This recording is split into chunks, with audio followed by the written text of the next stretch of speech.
नमस्कार बच्चों, स्वागत है आपका रसायन विज्ञान की ऑनलाइन क्लास में। बच्चों, कल हमने कक्षा 11 के पहले चैप्टर का स्टार्ट किया था, पहले चैप्टर को शुरू किया था, जिसमें हमने ये पढ़ा था कि रसायन विज्ञान का क्या इतिहास हमारे भारतवर्ष में रहा है।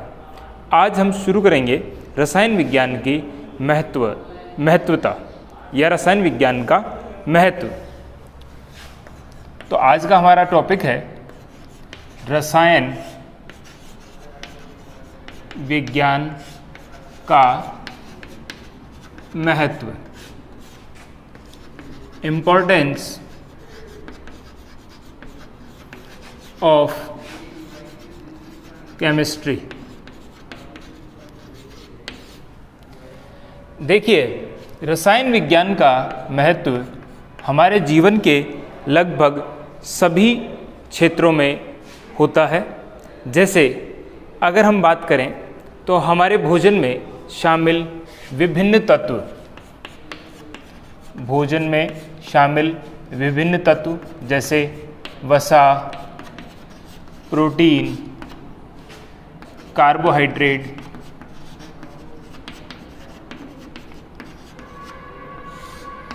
विटामिन और खनिज तत्व,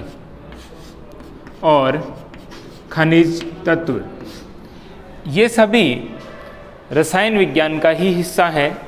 वसा की संरचना, प्रोटीन की संरचना, कार्बोहाइड्रेट की संरचना, इन सभी का अध्ययन हम रसायन विज्ञान में ही करते हैं या रसायन विज्ञान की मदद से ही इनको पढ़ा जाता है। ठीक इसी प्रकार हमारे जीवन में काम आने वाले विभिन्न उर्वरक, कृषि कार्यों में उपयोग में आने वाले उर्वरक, जिन्हें हम यूरिया, DAP, पोटाश इत्यादि नामों से जानते हैं, ये भी क्या हैं? रसायन हैं और इनको रसायन विज्ञान की मदद से ही तैयार किया जाता है। इसी प्रकार हमारे अन्य क्षेत्र जैसे कि कंप्यूटर विज्ञान में तैयार होने वाली चिप, हार्ड डिस्क,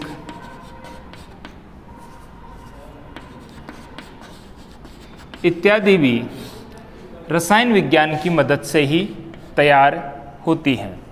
हमारा जो मस्तिष्क है, उसका मस्तिष्क की जो कार्य प्रणाली है वह भी पूरी तरह से रसायन विज्ञान पर आधारित है। तो इस प्रकार हम धीरे धीरे देख रहे हैं कि कैसे हमारे जीवन के विभिन्न क्षेत्रों में रसायन विज्ञान का महत्व है। इसके बाद जैसे कृषि कार्यों में उर्वरक, उसी प्रकार से जो औषधि क्षेत्र है, औषधि जो होती हैं, विभिन्न प्रकार के बीमारियों के इलाज में काम आने वाली औषधियाँ, जैसा कि आपने नाम सुना होगा पैरासीटामोल,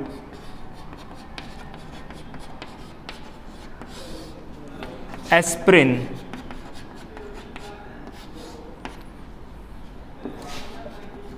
रेंटेक,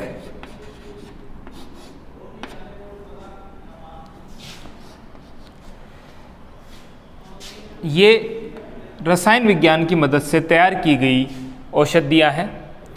इसी प्रकार कैंसर के इलाज में प्रयुक्त होने वाली औषधि सिस्प्लाटिन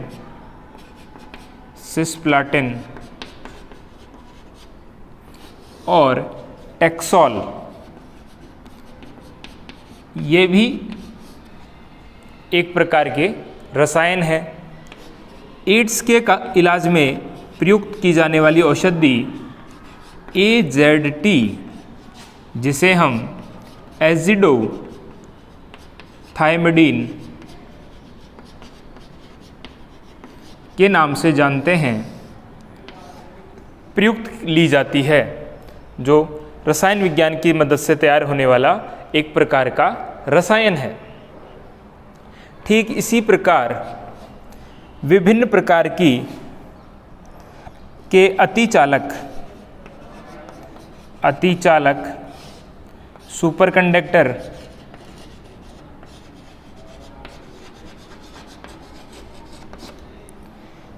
या अर्धचालक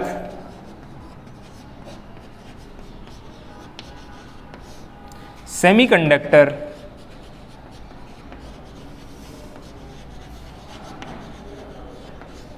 भी रसायन विज्ञान की मदद से ही तैयार किए जाते हैं या एक प्रकार के रासायनिक प्रक्रिया, रासायनिक प्रक्रम पर आधारित होते हैं।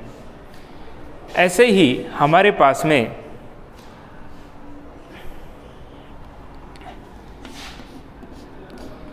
अन्य महत्व अगर हम रसायन विज्ञान के देखें तो देखिए आगे, जैसे OFC optical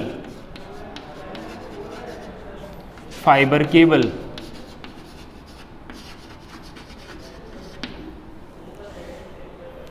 optical fibre cable जिसे हम प्रकाश तंतु भी कहते हैं, यह भी रसायन विज्ञान की देन है। आज के समय में जो मोबाइल नेटवर्क है, मोबाइल नेटवर्क जिसमें जैसे high speed network 4G, 5G इत्यादि OFC पर ही आधारित हैं। ऑप्टिकल फाइबर केबल के माध्यम से ही उन्हें संचालित किया जाता है। इसके बाद हम देखेंगे जैसे हमारे जो रसायन विज्ञान है, इसकी मदद से हमने जो पर्यावरण प्रदूषण हैं उन पर भी काफ़ी हद तक नियंत्रण करने का प्रयास किया है, या रसायन विज्ञान की मदद से हम विभिन्न प्रकार के पर्यावरणीय प्रदूषणों को नियंत्रित करने में सफल रहे हैं। जैसे समताप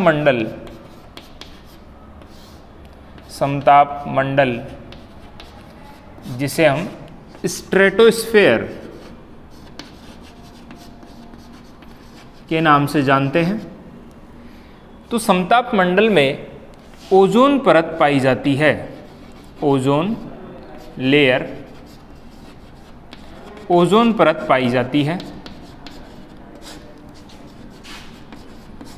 इस ओजोन परत को समताप मंडल में पाई जाने वाली ओजोन परत को पृथ्वी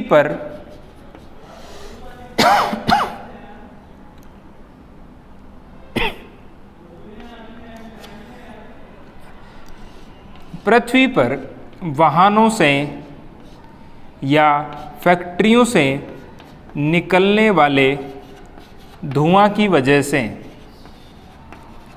जो CO2 गैस निकलती है वह इस ओजोन परत का क्षय करती है, ओजोन परत का क्षय करती है, जिसे हम ओजोन अपक्षय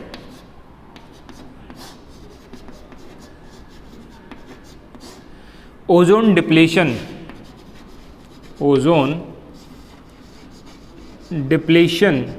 के नाम से जानते हैं। ओजोन अपक्षय फैक्ट्रियों और मोटर वाहनों से निकलने वाले कार्बन डाइऑक्साइड के द्वारा ओजोन परत को जो नुकसान पहुंचता है उसे कहा जाता है। तो साथ ही ये विभिन्न प्रकार के रेफ्रिजरेटरों में काम आने वाले CFC क्लोरोफ्लोरोकार्बन से भी ओजोन अपक्षय यानी कि ओजोन डिप्लीशन होता है। तो इस ओजोन लेयर को होने वाले नुकसान को या ओजोन अपक्षय को रोकने में हमने काफ़ी हद तक रसायन विज्ञान की मदद से सफलता प्राप्त की है। ठीक इसी प्रकार विभिन्न प्रकार के अन्य प्रदूषण जैसे कि वायु प्रदूषण, जल प्रदूषण और भूमि प्रदूषण, इनका निस्तारण और नियंत्रण रसायन विज्ञान की मदद से कर पाते हैं।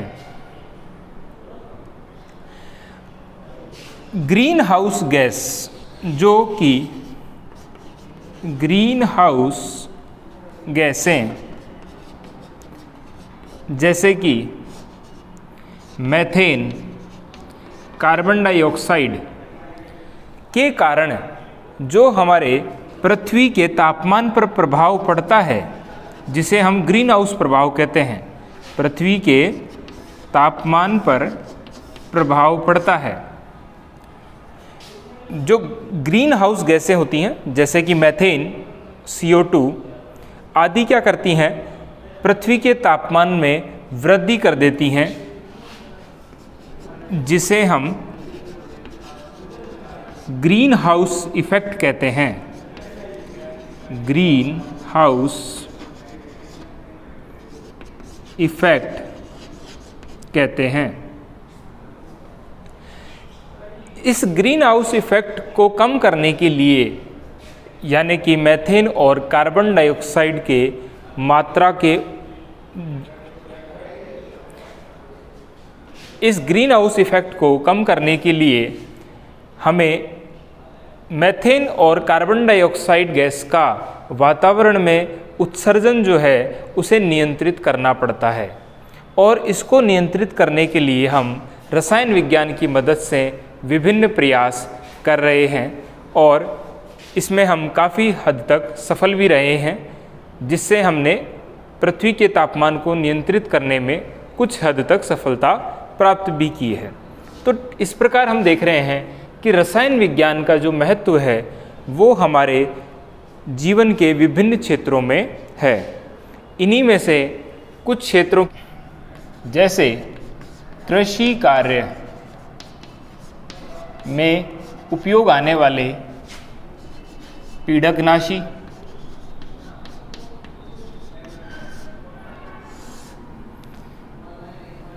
पेस्टिसाइड,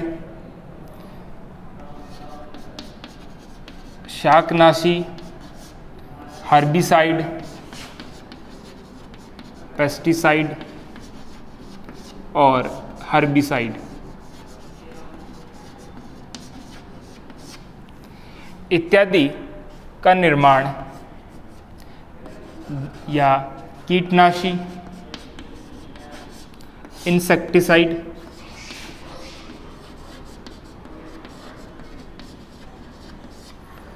का निर्माण जो है रसायन विज्ञान की मदद से ही किया जाता है। इन सब का निर्माण भी हम रसायन विज्ञान की मदद से करते हैं। तो ये विभिन्न क्षेत्र हैं जहाँ रसायन विज्ञान का महत्व हमारे जीवन में। हम देखेंगे द्रव्य की प्रकृति, नेचर ऑफ मैटर।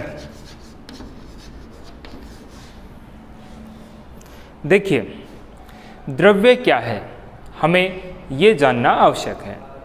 द्रव्य को समझना या इसे परिभाषित करना बेहद आसान है। आप अपने आसपास की चीज़ों को देखिए, जैसे आप जिस कुर्सी पर या जिस पलंग पर बैठे हैं वह किस पदार्थ का बना है, तो आप पाएंगे कि यह लकड़ी का या लोहे का बना है। ठीक इसी प्रकार अपने आसपास आप देखिए कि आपके कमरे की दीवारें किस चीज़ की बनी हैं, तो आप पाएंगे कि ये पत्थर की बनी हुई हैं। आप पीने के लिए जल का उपयोग लेते हैं। जब हम पंखे को चलाते हैं तो हमें हवा का वेग महसूस होता है। तो इन सभी अनुभवों से हम ये निर्णय निकाल सकते हैं कि द्रव्य क्या है। द्रव्य वे सभी चीज़ें हैं जो हमारे चारों ओर के वातावरण में किसी न किसी रूप में मौजूद हैं। अगर आप इनको थोड़ा ठीक से गौर करेंगे और इनके वर्गीकरण का प्रयास करेंगे तो आप पाएंगे कि ये जो वस्तुएं हैं इनको 3 भागों में बांटा जा सकता है, जो कि कहलाएंगे द्रव्य की अवस्थाएं। आप पाएंगे कि अपने आसपास की वस्तुएं या तो वे ठोस हैं, या फिर वे द्रव हैं, या फिर वो वायु यानी कि गैस के रूप में मौजूद हैं। अर्थात मेरे कहने का यहाँ पर यह तात्पर्य है कि आप अपने आसपास की चीज़ों को ठोस रूप में बड़े आसानी से देख सकते हैं। आपकी टेबल, कुर्सी, पंखा, दीवारें, विभिन्न प्रकार के बर्तन जो हम काम में लेते हैं, पेन, पेंसिल, ये सभी की चीज़ें जो हैं वो क्या हैं? एक ठोस रूप में पाए जाने वाला पदार्थ हैं।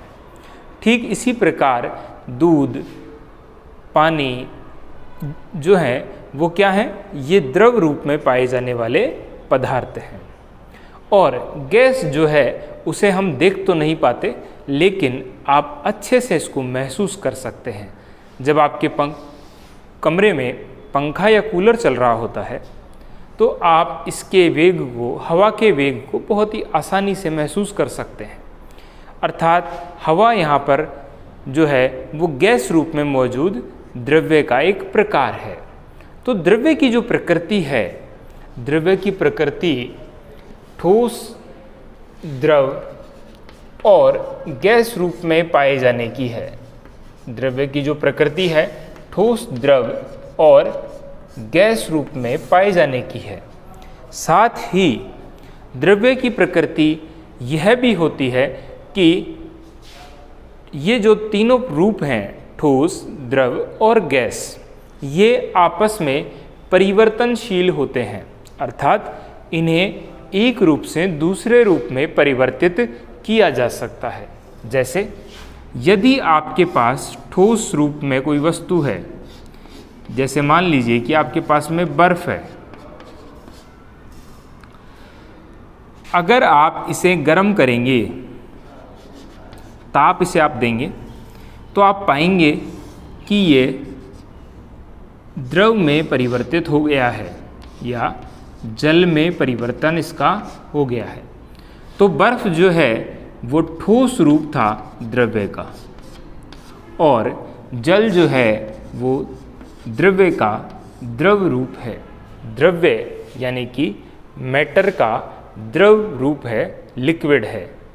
ठीक इसी प्रकार यदि हम जल को भी ऊष्मा दें, यहाँ से हम इसे ऊष्मा दे रहे हैं, तो अगर हम ठीक इसी प्रकार जल को भी ऊष्मा देते हैं या ताप देते हैं, तो आप पाएंगे कि ये गैस रूप में परिवर्तित हो जाता है। अर्थात यहाँ इसकी भाप बन जाती है। जो भाप है वह गैस रूप है। भाप क्या है? गैस रूप है। तो यहाँ आप देख रहे हैं कि द्रव्य की प्रकृति क्या होती है? परिवर्तनशील होती है। द्रव्य एक रूप से दूसरे रूप में आसानी से परिवर्तित किया जा सकता है। जैसे आपने ठोस यानी कि बर्फ को ऊष्मा दे करके द्रव यानी कि जल में परिवर्तित किया, और ठीक इसी प्रकार आपने जल यानी कि द्रव को ऊष्मा दे करके भाप अर्थात गैस रूप में परिवर्तित किया। तो बच्चों, हमने यहाँ देखा कि कैसे हम ठोस, जिसे हम इंग्लिश में सॉलिड, द्रव यानी कि जिसे हम इंग्लिश में लिक्विड कहते हैं, और गैस, जिसे गैस के नाम से ही जाना जाता है, को एक रूप से दूसरे रूप में परिवर्तित किया है। ये जो परिवर्तन है इसे हम अवस्था परिवर्तन के नाम से जानते हैं। इसे हम अवस्था परिवर्तन के नाम से जानते हैं। State change of matter, state change of matter, यानी कि द्रव्य का अवस्था परिवर्तन।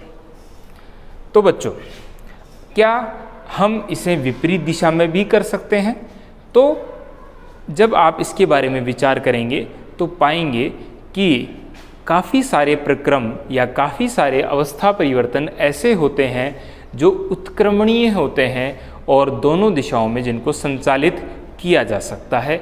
जैसे भाप को ठंडा करके या संघनन की मदद से कंडेंसेशन के द्वारा भाप को जल में परिवर्तित किया जा सकता है।